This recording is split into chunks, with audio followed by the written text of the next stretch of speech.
kaze mwarimu Steve kaze.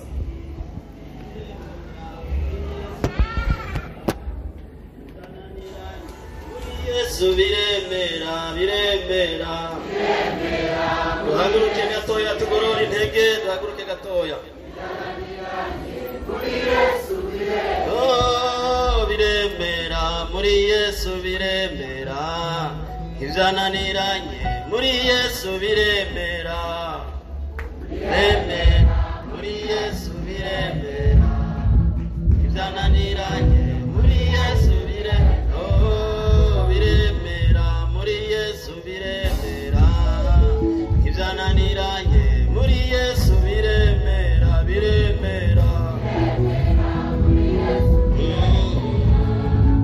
ivyananiranye muri Yesu tubivuge muri Yesu biremera ivyananiranye muri Yesu biremera muri Yesu biremera ivyananiranye muri Yesu mubivuge muri Yesu biremera ivyananiranye muri Yesu biremera muri Yesu biremera ivyananiranye muri Yesu biremera. Yesu ashimwe. Ivyananiranye muri Yesu biremera. Mana irakoze. Tumaze kumva ibitari bikenya mu buhanuzi bw'indirimbo bumaze kunyura hano, kandi n'abamaze gushimira Imana ku byagiye bakorera. Imana ni igitangaza cyane. None rero nanjye mpagaze hano, Mana ingiriye ubuntu ubano bahagarara imbere y'ishengero ry'Imana. Naringize iminsi mfise amagara make, hari n'abambaza ati mbega none kudagisigura bimeze gute, mbega ko bataguha umwanya ngo uvuge. Nanje ntago babaye kuwunyima, ariko ntibimeze neza mu mubiri.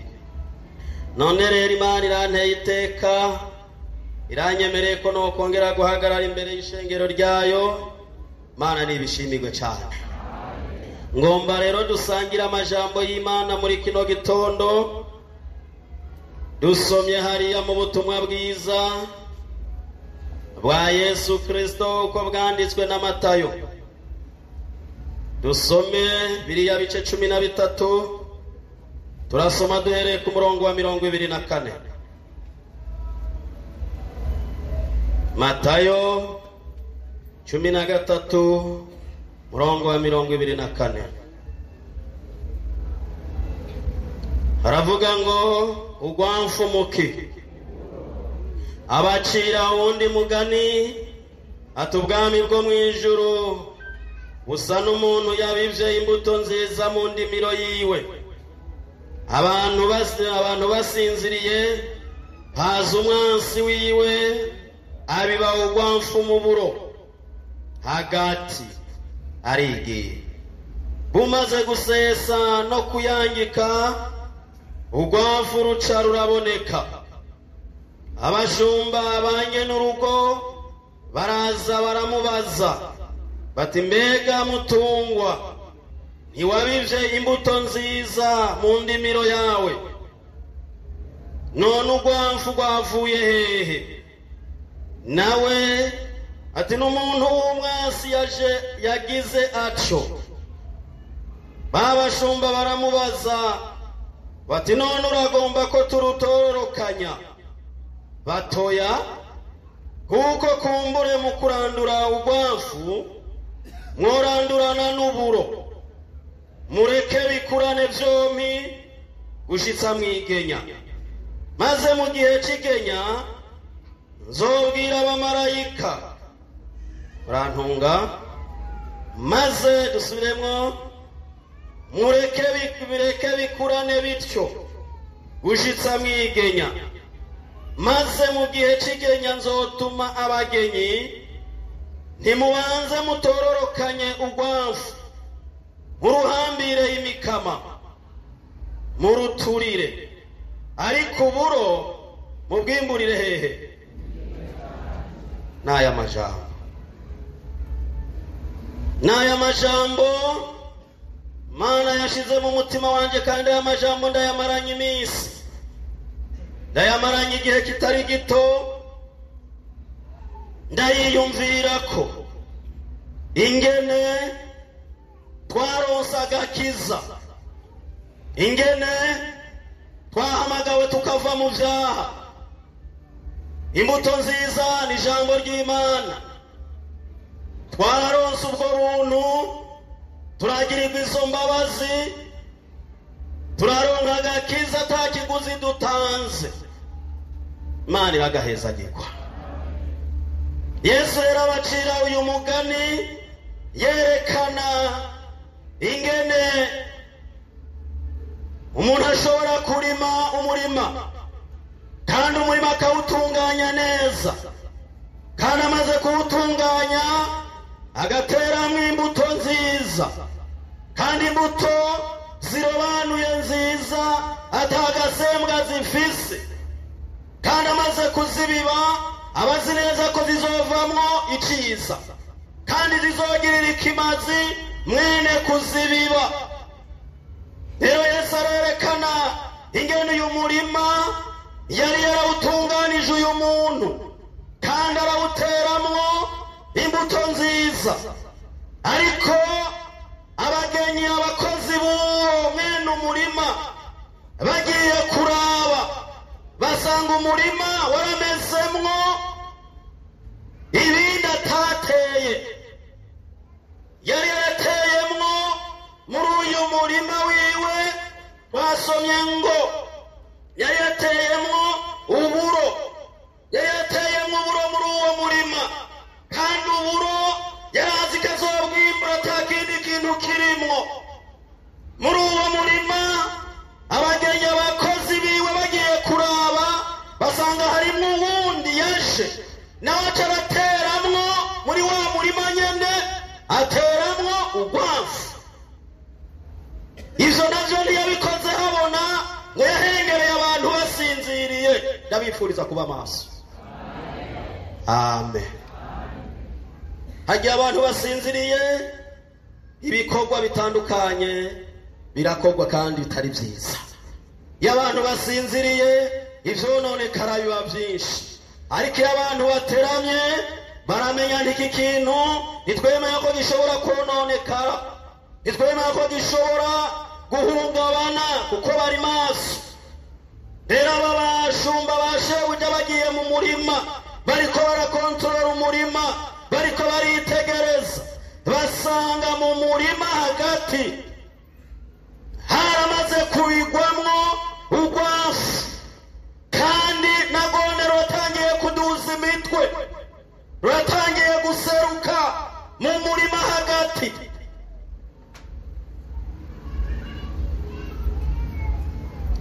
Muri uko guserura imitwe, abagenyi, abashumba baca baregera shebuja, ni mbega databuja mutungwa, mbega igihe warima hanyuma ugateragira, mbega ntiwateye uburo bwiza mu murima?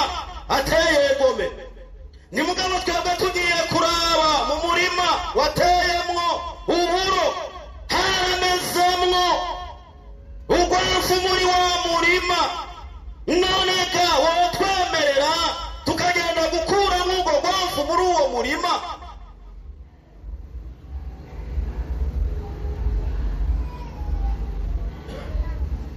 Nivyo uri kuritegereza ukaraba umuntu agiye kubagara, nibaza ko utosiga urwafu mu buro, woca uburandura ukabukuramwo bukavamwo, kugira ngo uburo bugume ari bwiza ata rwafu burimwo, ariko bugume butunganye neza ubwo buro. Ariko nyene umurima aritegereza, uwo murima arawitegereza, arabona nti hamwe n'ababwira nti genda murandure rurya rwafu, genda mururandure murukuremwo, harimwo wasanga harimwo n'uburo bw'ubunyantege, nabwo mugaca muburandurana. Ariko nimubireke byose vyererane bigumanemwo, hari umunsi bizosobanuka uburo rugashigwa ukwabwo n'urwafu rugashigwa ukwabwo.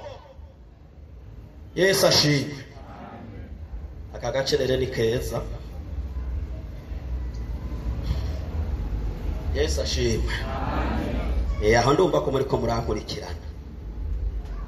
Yesu ashimwe. Nimureke kuja kuburandura ubwo bwafu, nimureke. Nibwigumemwo ntacyo. Bureke bugumemwo. Ariko hariho umunsi utegekanirwa wo gusarura uburo, kandi uwo munsi nzosarurira kubwo buro.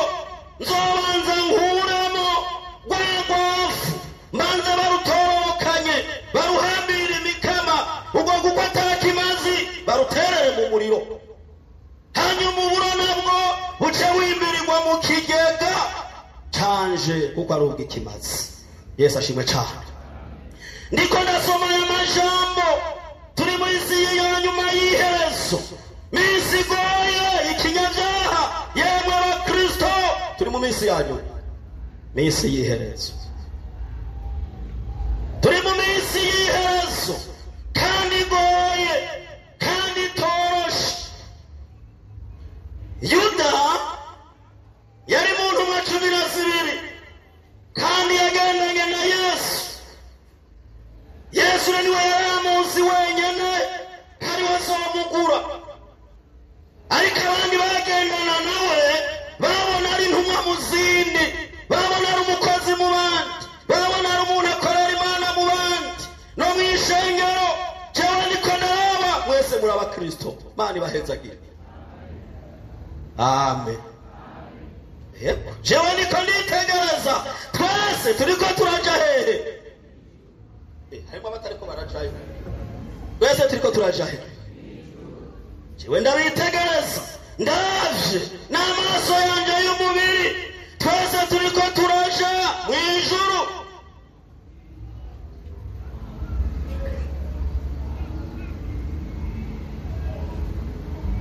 Muri iyi minsi heze, Mana arangiriye ubuntu. Numva ifirimbi ivuga kw'ijuru. Numva umuntu avuga ifirimbi kw'ijuru.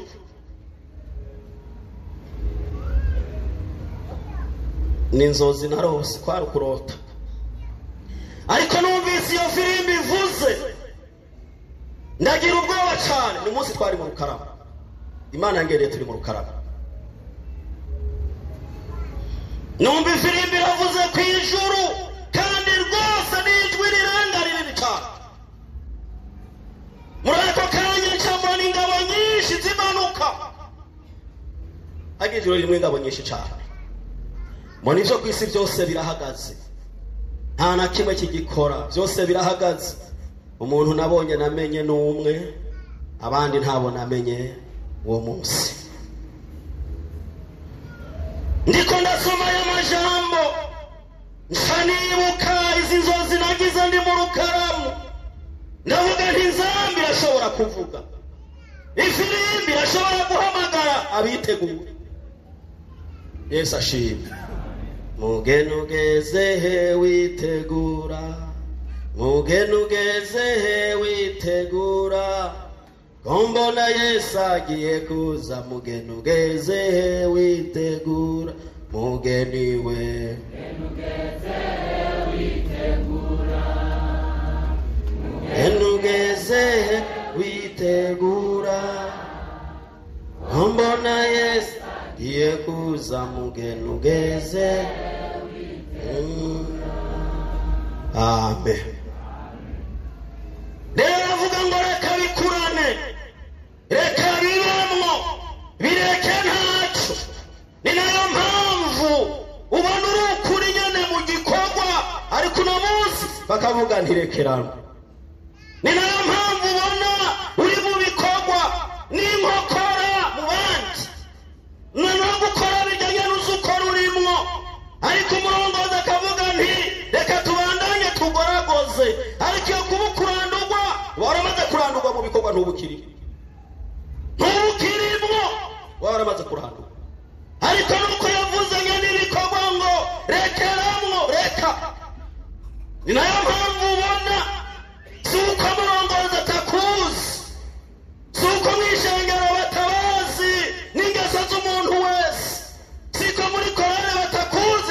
ifoto yawe, ariko umurongozi akabura uko akugira, akavuga ati gumamo nta kundi. Nuko nyene umurima yavuze ngo reka bikurane, umunsi umwe bizovangurwa. Amen. Umunsi umwe bizogira gute? Bizovangurwa, bizosobanuka.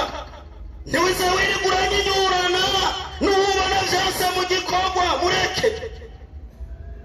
Ntuze wirirwa turanyinyurana n'abo vyase mw'ishengero, kubera iki?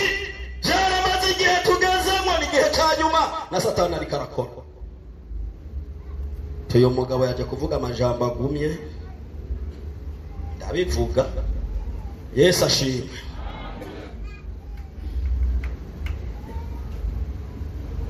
Niyo mpamvu uri mu mugwi kanaka, kandi uburongo yarazi n'ibyifoto yawe, mbere no muri karitiye barakuzi, ariko ugatonda mu bikorwa bakuzi n'ingene umeze. Nuko nyene umurima yavuze ngo reka bigire gute? Reka bikurane, reka bikurane, reka vyererane, reka kwirigwa urandura, ntuve urandurana n'uburo wovaho urandura. Ariko umunsi wo mwigenya bizoca bisobanuka, umuntu wese amenye uruhande ategerezwa kuja. Soma hariya mu butumwa bwiza uko bwanditswe nyene na Matayo, ibi bice 25 murongo wa 31. Haravuga ngo ariko umwana w'umuntu ahazozira afise ubwiza bwiwe, ari kumwe n'abamarayika biwe bose, ntihazovyagira ku ntebe yiwe y'ubwiza. Amahanga yose azokoranirizwa mu nyonga ziwe, nawe azorobanura nk'uko umwungere arobanura intama mu mpene. Intama azoziherereza iburyo bwiwe, impene nazo ibumoso. Maze umwami azobwira abari iburyo bwiwe ati nimuze, abo data yahezagiwe, muragwe ubwami mwateguriwe kuva uhereye ku kuremwa kw'isi. Yesu nashimwe cyane. Igihe kigiye kuza, hagiye kuzobisuzumwa, agakiza gashirwe ku munzane ku muntu wese. Ico umuntu arimwo kigaragare, ico umuntu ari kimenyekane uwo ari we. Adusomye ngo umwana w'umuntu ahazozira, uyu ni Yesu Kristo, ahazogarukira atazanywe n'imbabazi, ariko aje guca amateka no guhemba abagororotsi bakoreye Imana.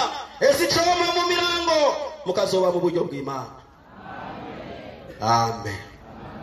Nishengero rishingirwa intahe muri ino misi, nishengero rivugwa kw'ibyiza muri ino misi, nishengero rivugwa kw'ibikorwa byiza muri ino misi. Imana ibahezagire cyane. Icoma rero mukazoba mu buryo bw'umwami Imana. Arababwira ngo rero igihe umwami Yesu azozi aje guca amateka, azobanza gusuzuma, yitegereze, kandi ahejeje gusuzuma ari kumwe n'abamarayika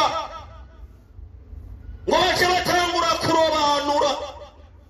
Umwungere kurobanura intama n'impene nibaza ko bitagoye. Yesu ashimwe. Witegereze intama ati izi n'intama nizije hariya, izi nazo n'impene nizigende kuriya. Ivyo ntabwo bigoye. Niko Yesu bitazomugora bakora muri umukristo n'umunyabyaha. Ivyo ntabwo bizogorana kuri uwo munsi, ntabwo bizoba bigoye.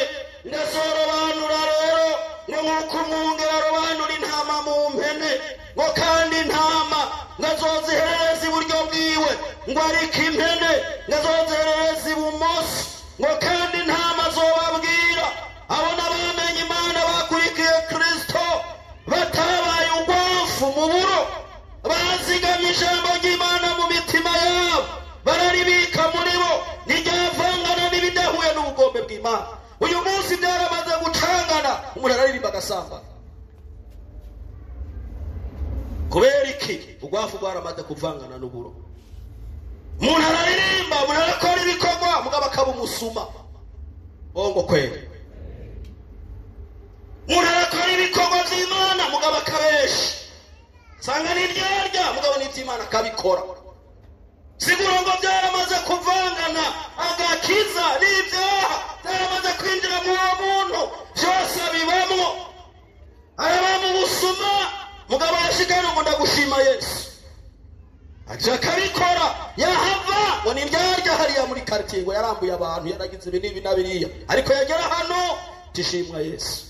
Byose byaramaze gufatana biri muri we byaravanganye. Agakiza n'ibyaha birafatanye muri we. Ariko hari umunsi ngo bizosobanuka.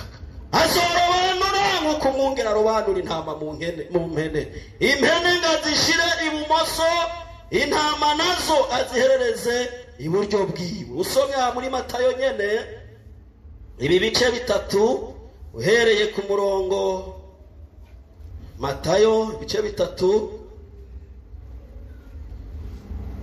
murongo wa 12 wonyene aravuga ngo 3:12 urutaro rwiwe ruri mu kuboko kwiwe kandi azokubura imbuga yiwe neza yimburire ingano ziwe mu kigega ngo maze umuguruka awuturire mu muriro utazima. Yesu nashimwe cyane. Uyu ni Yohana ariko arasemerera ubutumwa bwiza, ariko arigisha abantu ababwira ngo mwihane kuko ubwami bwo mu ijuru buri hafi. Mwihane muhindukire, mwihane muve mu byaha byanyu kuko igihe kiri hafi. Rero hariya ku murongo wa mbere nabo bakamubwira bati twebwe turi abana ba Aburahamu turi ku amasezerano. Ibyo bagaca bari byo bahagararako ngo turi mu amasezerano. Ariko Yohana arababwira ntumviriza ndababwire nimutihana aya mabuye Imana ashaka kuyabyura mu abana ba Aburahamu.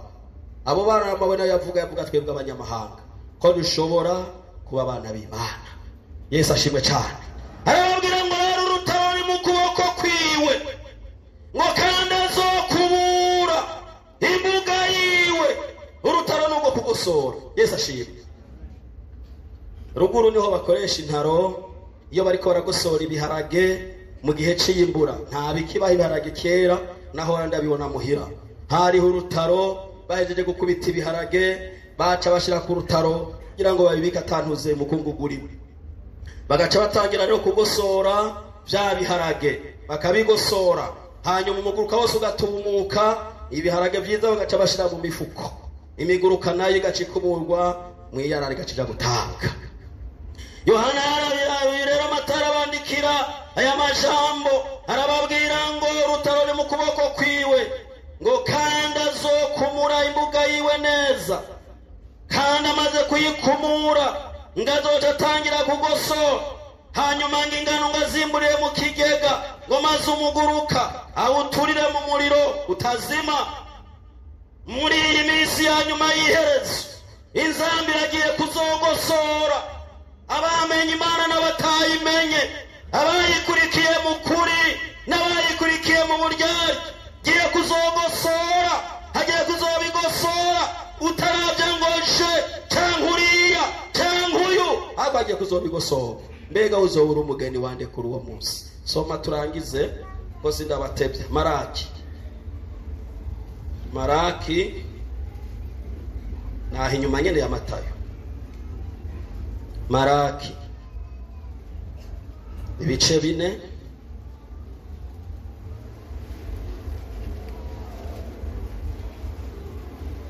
Maraki ibice 4 murongo wa mbere. Eheraba ahabonye Eheraba umunsi uraje wakanyitanure abibone bose n'inkozi z'ibibi zose bazoba ibishingwe kandi uwo munsi ugira uze uzobatongora nikuhoraho nyene ingabo hagize nk'agashitsi canke agashami azobasigarana. Ariko mweho abubaha izina ryiwe, izuba ry'ubugororotsi rizobarasira rifise umukiza mu mababa yaryo, maze muzosohoka mukina amatavu nk'inyana zivuye mu ruhongore. Imana ibahezagire cyane. Maraki niwe muhanuzi yaherukiye guhanura mu isezerano rya kera. Arahishurirwa uburake bw'Imana, arahishurirwa umunsi uhambaye w'Uhoraho. Arababwira ngo heraba umunsi uraje waka nk'itanure, kandi abibone bose n'inkozi z'ibibi bazobiba ishingwe. Kandi uwo munsi nta n'agashizi cyangwa agashami uzobasigarana, ngo ariko mweho. Amen. Ariko bande? Tweho. Wewe nande? Nanje. Yesu ashimwe. Uravyemera ko ari kurimwo? Ariko weho, ariko mweho abubaha Uhoraho, ariko mweho mwanesheje icaha, ariko mweho mwakurikiye ukugororoka mukanka ikibi muri mwebwe, izuba ry'ubugororotsi rigiye kubarasira. Amen. Kandi ngo muzosohoka mwikina amatavu ngo nk'inyana zivuye mu ruhongore. Yesu ashimwe cyane. Uyu munsi rero ugiye kuzoshika vuba, uri kuritegereza ingene isi iriko iragenda n'ibiriko biravugwa muri kino gihe birateye ubwoba. Nimba Sodomu na Gomora harimbuwe n'ubusambanyi bw'abagabo babirana ku bandi, n'isi ya kino gihe iriko iragekara arivyo. Bongo kweli isigaje iki kugira ngo irimbuke?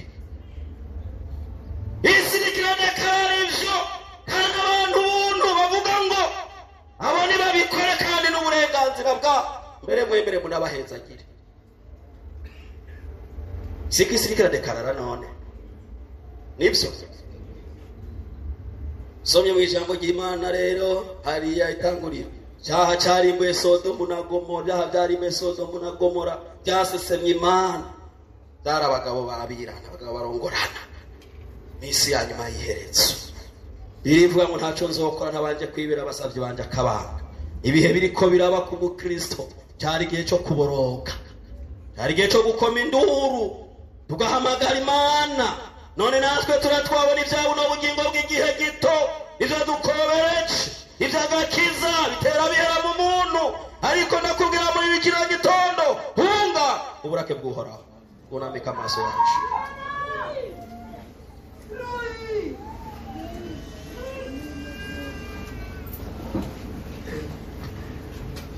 Wewe wumva nanjye nagomba guhunga uyu munsi w'uburake bw'Uhoraho.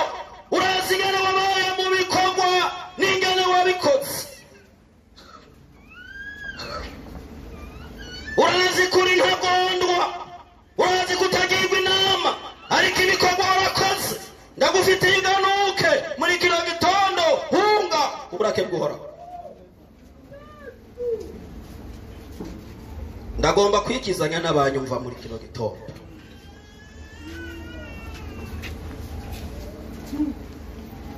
Nta handi ho guhungira, muze duhungire muri Kristo, muhungire muri Yesu.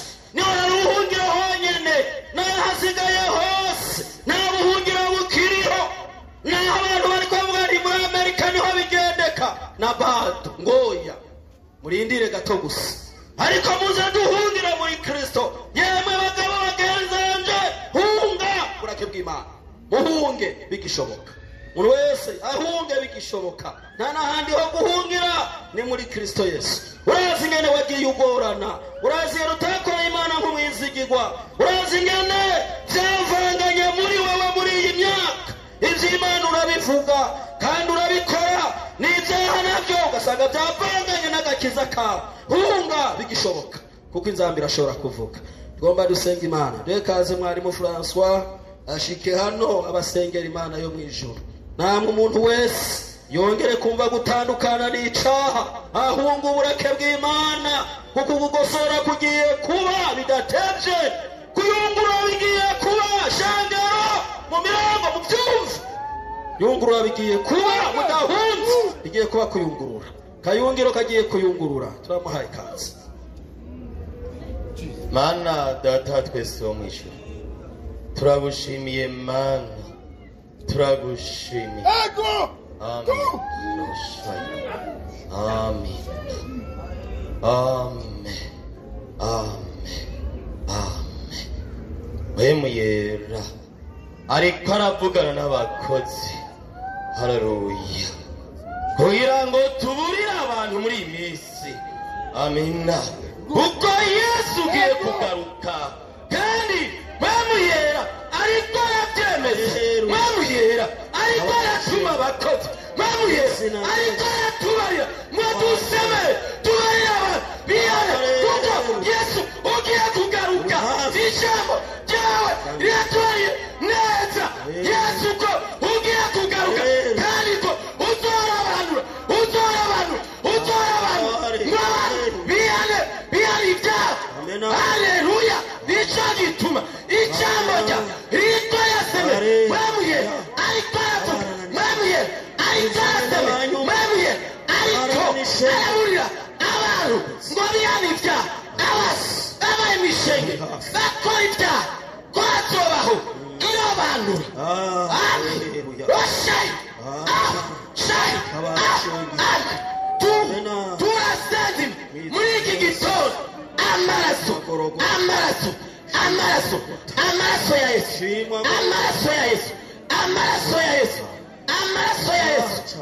amaraso ya Yesu yongera aboneke kuri iyi mitima Yesu haleluya kuko twimirije igihe kigoye igihe cyo kurobanura jambo rikomeye ngo reka byose bikurane uwo munsi urateye ubwo uwo munsi urahamba azorobanura mana yo mwisho bakoze Yesu icyo gihe kitarashika mwana turasabye amaraso urabasha turasabye amaraso abene data ubagira imbaga ubetse ubarira ibyaha byose mwana bagabitane ubarire mwana ibyaha byose bagucumuye ko amazina yabo yandikwe mu gitabo cy'ubugingo kugira ngo kuri wa munsi aho uzoziye ntibaze babe mu mpene ariko baze babe mu ntama kandi uzovuga amajambo meza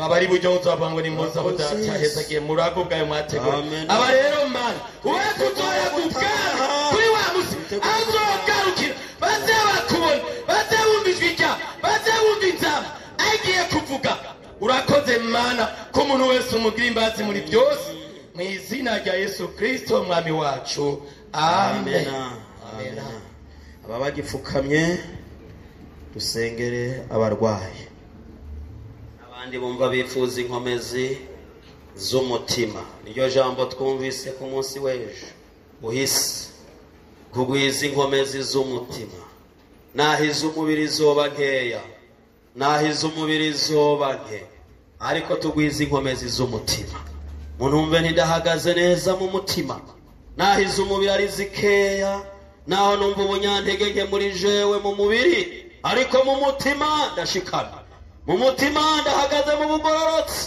mwemurera aracakora kuko ari ku kivi mbere igikorwa afise n'igisanzwe araniha kandi umuntu aniha nuko abababaye ijambo ry'Imana ribwa duhe kaze Frederico mwarimu ashikana asengera abarwaye nane nca nsengera abantu bumva ndadendebukiwe ndagomba inkomezi z'umutima duhe kaze mwarimu Frederico asengera abarwaye turamuhaye kaze she mu baganza by'Imana abarwaye kaze Mana data twese uri mwijuru turagushimiye Mana kuri kurakora turagushimiye kuri kugikorwa amen haleluya nabona Yesu ngo data arakora nanje ndakora abariko barakwivuga mu kanya gaheze n'abakubonye uri kurakora n'abana barabyizeye Mana oya nta mpamvu n'imwe yo tumutabagirira neza kandi nta makuru bagombye kuza hagurutse bakwizeye Yesu niko baragwaye ariko hari ibyo naco bitwaye utuvura nawe ni hari barahaguze ko bakwizeye Mana baguranye umurwayi bwabo mu izina rya Kristo Yesu. Muri iyi minsi bariko baravuga bakubonye, muri iyi minsi bariko batanga amashimwe, agura amashimwe Mana, kiza aba bantu bagwaye. Turabasengera nyakubahwa, birashoboka baje biyandaza, amen, birashoboka baje batumbanye nuko bameze, ibirumbi basunika bumvi bakwega, ariko turagomba aho batahira Mana bagende bivuga, bagende bigira amatavu. Haleluya, bagenda bwene bakubonye, ababonye baza baje gusenga baniha, abone bataha bakwivuga bashima, egome batahe bakize Mana, kandi ibyo urabishoboye. Erega ari ijambo gusa rimuvuga, natwe turabashike turabaherekeje muri gusenga Mana, kaza ubavure birangangano cyazikuvinwe no gukiza umuntu. Oya Yesu ikigufi, uvuze nta utovugishwa, utabaye nta utotabagwa, ndabona uko bagirira neza. Haleluya, ndabona uko bakiza kuko usanzwe uri umukiza, ndabona uko bavura ko ari wewe muganga mwiza, urakoze ubavure ubahegukira. Oya wari utanga mitende ndakuzi, iyo ukoze ikintu gikora umurava Mana, ega ishimwe ryakuye mu mitima y'abantu bakwizeye. Urakoze kuri kurabakiza, urakoze kubakijije, urakoze kubagirira neza muri byose, n'izina rya Kristo tubasabiye, amen. Emuya atanzwe wo kutugwanirira no kuduhindura bera nk'ukumwa mavyifuza. Mwemu twese turirimbe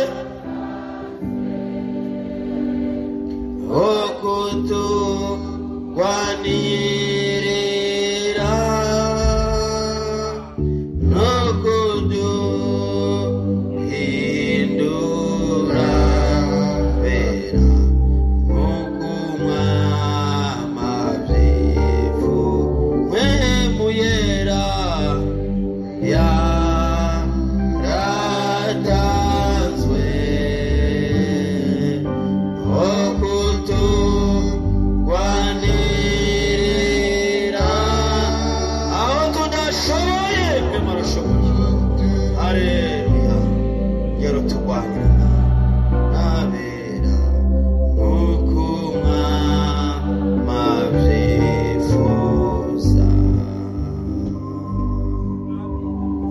Ndongeye kuguhimbaza Mana ya Aburahamu na Isaka na Isirayeli, Mana yo kwizigirwa ugororotse bitangaho kose. Ndongeye kugushimira kino gitondo wemeye ko dukoranira kuri uyu musozi wa Mirango. Heshi hirya no hino barakoranye, ubutumwa bwiza buriko burasemererwa, bubwira abantu kwihana, bubwira abantu guhinduka, bubwira abantu kugororoka, buriko burasemererwa.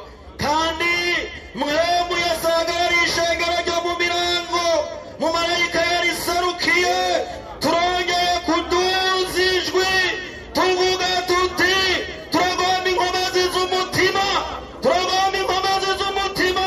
Ewe mwemu turasabye inkomezi z'umutima, mubangaba inkomezi z'umutima, mubakenyezi inkomezi z'umutima, mu misore n'inkumi nyenyezi inkomezi z'umutima, dushobore guhagarara duhangane n'umwijima wa kino gihe, duhangane n'ububasha bwa Satani, dusinde wa mubi n'ingabo ziwe, turangurure ubutumwa bwiza tujari iwacu mu ijuru. Hari ibyagoye abantu kuko atampwemu bafise. Ndasenza Imana, ewe mpwemu waratanzwe wo kutugwanirira, ongera ugwanirire ishengero ryawe, urihagararire, wongera urinihira iminiho itovugwa, abantu bongere buzure mpwemu, bangashire muri iyi minsi ya nyuma y'iherezo. Tugwana intambara nziza y'ukwizera, ducakira ubugingo budashira. Urakoze kubikora nk'Imana, nanjye nsenze nizeye kubyumvise mu izina rya Kristo Yesu umwami wacu, amen.